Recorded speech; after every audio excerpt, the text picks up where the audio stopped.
Brown robes might not sound exciting, but they're a staple in miniature painting, whether it's a humble wizard, a wandering monk, or a rogue hiding in the shadows. Today, I'm going to show you 3 easy steps to paint a natural, realistic brown that you can use on all of your robes and cloaks. Let's paint. Okay, we're going to start with a solid base coat of Citadel's Bane Blade Brown. It's a nice, neutral, bright brown that works great for earthy fabrics. And I use it because it doesn't come out too dark or too pale. As always, thin your paint slightly with some water or some medium so it goes on smooth. 2, maybe 3 thin coats should give you a solid foundation without obscuring the details in the miniature. Solid. Step number 2, we're going to create a wash. I love starting with Citadel's Wildwood Contrast Paint. Then I add a few drops of Lamian Medium. This will help add depth and shadows to that lighter Bane blade that we use. If you don't have a Wildwood, just create your own. Pick a rich dark brown and water it down. The trick here is going to be control. If the wash is too thin, it will just flood the whole robe and leave streaks and stains. That's where that Lamian Medium comes in.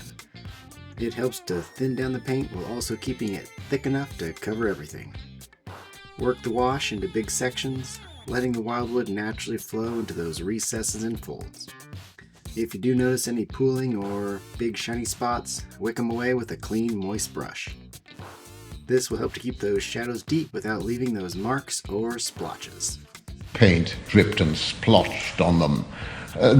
Step number 3, dry brushing.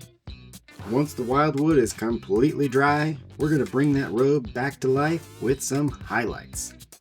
If I'm being honest, the wash step, a lot of times, it looks pretty rough. But don't fear.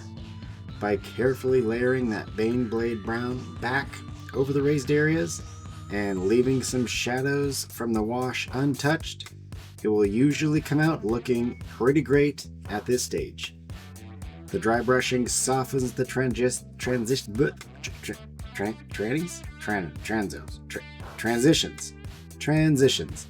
The dry brushing will soften the transition and it will give that robe a natural fabric look.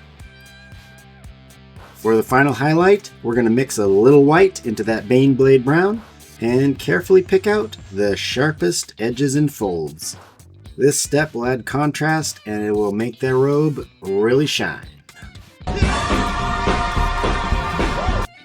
And there you have it, a realistic, earthy brown robe painted in just 3 steps. If you enjoyed the guide, hit like, hit subscribe, let me know what colors you would like to see next. See ya!